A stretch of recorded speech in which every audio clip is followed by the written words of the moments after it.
Hello my cheeky chess chums, how the devil are we? Today we're continuing on with the Master and Opening Strategy series. This is where we just have a little look at games through history that have been made famous for the opening and do a little analyse, see what went well, see what didn't, and hopefully improve our game along the way. If you like this kind of thing, drop it a like, it's really good for my ego.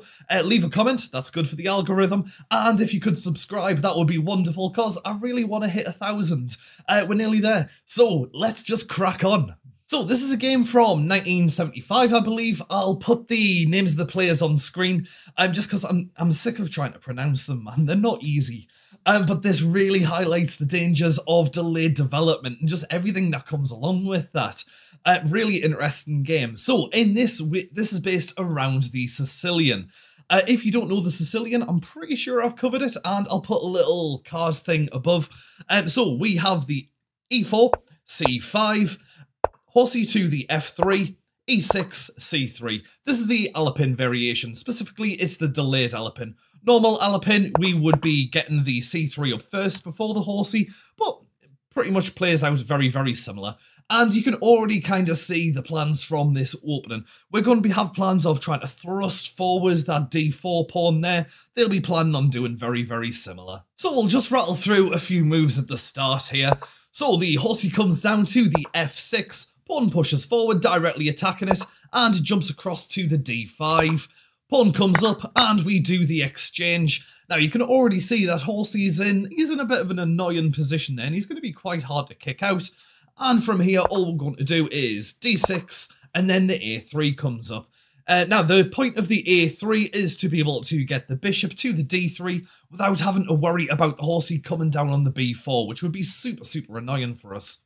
So horsey comes out onto the c6, bishop comes up to the d3 as were planned, and then after the pawn exchange, black decides to go for the queen onto the c7. Now, black's clearly initiating the attack onto the c5 pawn. You know, he has the two attackers against our one defender.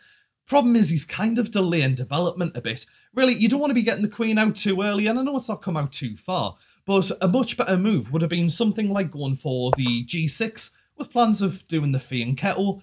That way, it's just giving the king a bit of space so he can get castled off to safety, and you're getting the same effect. You're getting the natural development, but also then you'd still have the two attackers, one defender. Same plan, but with more natural development. Because if you have a little look, if we just bring it back to the queen coming to here, the black bishop is black's good bishop, by lack of a better term. And along this file, there's not really too many options for him. I mean, clearly you can't go to here, and while it does look like you can come to something like the c5, after a move like b4, that's just going to kick him right out the way. So he's very, very limited along this diagonal. Yes, he can come to somewhere like here onto the e7, but what's he doing there? You know, he doesn't really have any plans along that way, no real plans along this way. So like I say, going for the fianchetto just makes the most sense there. But, like I say, instead we have the queen onto the c7. And white just gets himself castled off to safety. He doesn't worry about that pawn. More important is just developing as normal. And you can definitely give up a pawn if it's going to help you with your normal development. So getting the king castled off nice and safe, absolutely fine there. Now, you might be wondering, why can't we, you know, start pairing up the queen and the bishop like so? Well, if we were to come to something like here on the c2, you can already see that analysis bar. It's just whop whop, dropped right down there. Because after the horsey takes the pawn, we take back, then we're left in this position. Pretty rough right there. Alternatively, if we were to, say, bring the horsey to here, that's even worse, because after the check with the horsey, we take back, queen comes down, and it is just game over.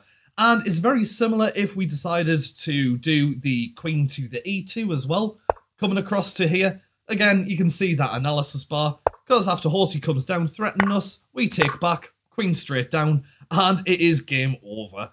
So, like I say, just getting castled off nice and safe there is absolutely fine. And black just goes right ahead and takes the pawn. And it's an absolutely fine move. There's a free pawn there, why wouldn't you take it?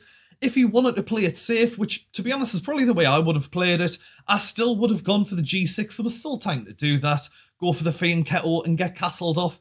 especially because there is a very common tactic that you can use when you have the lead in development, And just to show you, because this is exactly how it plays out, once we've done the capture and the exchange, the common tactic is going for the check like so, get them to block it, do the exchange, and now black's gone and lost his castle on opportunities. Now, clearly, black would have calculated this beforehand, and he probably would have assumed he was fine there. You know, he has the horsey out, and a fairly strong horsey at the moment. He's got a lot of good movement for later on. The queen's in a fairly tough spot at the moment. And once he's, manually kind of walked it along to the king's side, might be able to get himself manually castled off there.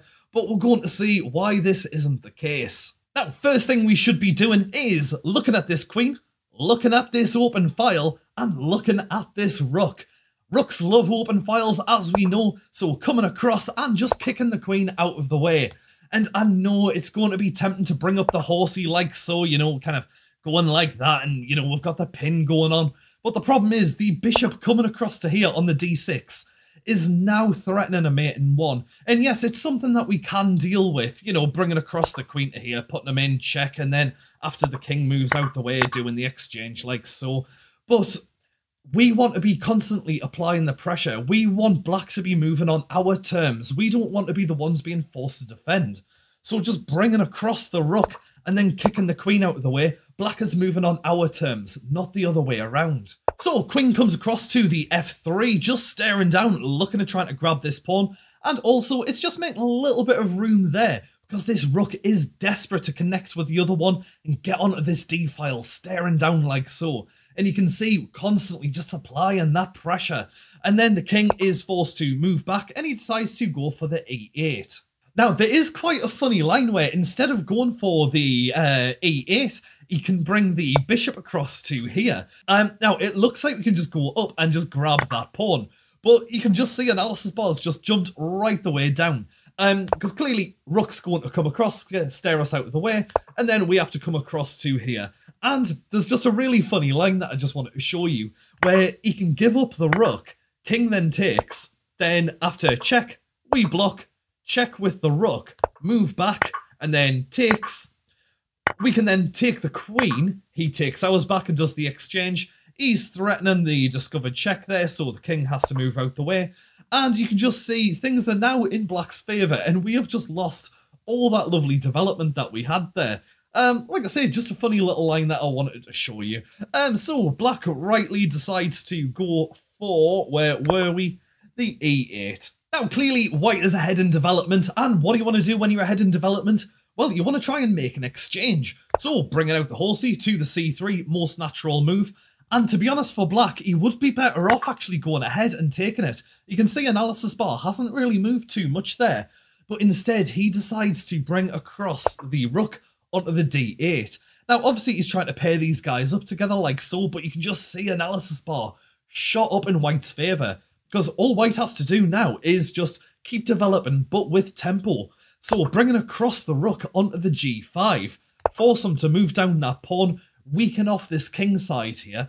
And yeah, all we have to do now is just bring across the rook like so onto the d1.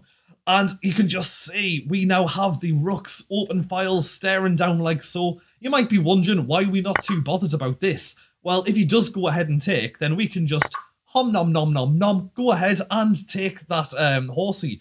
And what's he going to do about it? He can't capture because of this. He's clearly not going to go and capture with his queen because he's just going to lose it. So yeah, he's just left in this position and things are absolutely fantastic for white. And from here, just doing, oh my god, what just happened? Try that again. And from here, just doing the exchange, then bringing the bishop down, staring at the queen, get her to move out of the way, and then moving the rook across onto the c1. Now we're threatening this, and things are getting ever so spicy for black. Clearly, black is ever so worried about the bishop coming across like so, so he has to bring down the rook just to try and block it off, and that allows us just to slide our rook onto the back rank there, full on restricting black's movement. Now, clearly can't get this out of the way because we're just going to hom nom nom nom nom, go ahead and take his other rook. And we can now just bring our, oopsie daisy, once he's moved the pawn, bring our queen down to here. Now, it looks like it might be tempting to bring the rook across to here and pair them off, but Oh, not great, because, I mean, what we're going to do from here, we can't, like, bring it up, we can't bring that down. We're very limited in what we can do from there. Yes, we'll be kind of pairing them up together, but it's not really doing too much. And that rook's nice and safe there, so just bringing the queen down onto the e2, we're now threatening all kinds of shenanigans. And to be honest, from here, the rest's easy. Bringing up the queen, pairing it off with the other rook, we're threatening this, we're threatening all sorts. The rook then moves across, and then the absolutely beautiful move of just bringing across that bishop and putting him in check. Black's forced to take it. He only has 2 moves. He can either take it or he can move back. If he moves back, then, I mean, that's checkmate. After takes, and takes, checkmate. What's he going to do? So he is forced to go ahead and take the bishop. But as you can see, that just allows us to go and take his rook. It's just clean up from here. So let's just rattle through the last few moves, because it is, I mean, the game just plays itself. So the bishop comes across, pairing it up with the queen, and at least Black's trying some sort of attack, but we just take his rook, he puts us in check, move out the way, let him take the rook, and then, now you're going to be tempted to come across like so and take, and that would be absolutely fine. I mean, we're still going to win, but you can kind of escape. What you want to be doing is just limiting Black's movement, so push up the pawn, and then after the king comes down, queen comes across, takes the pawn, puts him in check, and Black just resigns, because there is nothing he can do. It is game over. And yeah, there we have it. It really shows the problems with just delaying your development. Like all the other games, you know, White just slowly just got his pieces into position, developed as normal, followed the basic principles, and just had a much better time. Like I said, I hope it was helpful. I hope you enjoyed it. Drop it a like if you like it. Subscribe if you really like it. Like I say, we're nearly at 1,000 and I really want to get there. And yeah, you dudes go off, have some fun, play some chess, and I'll catch you all later.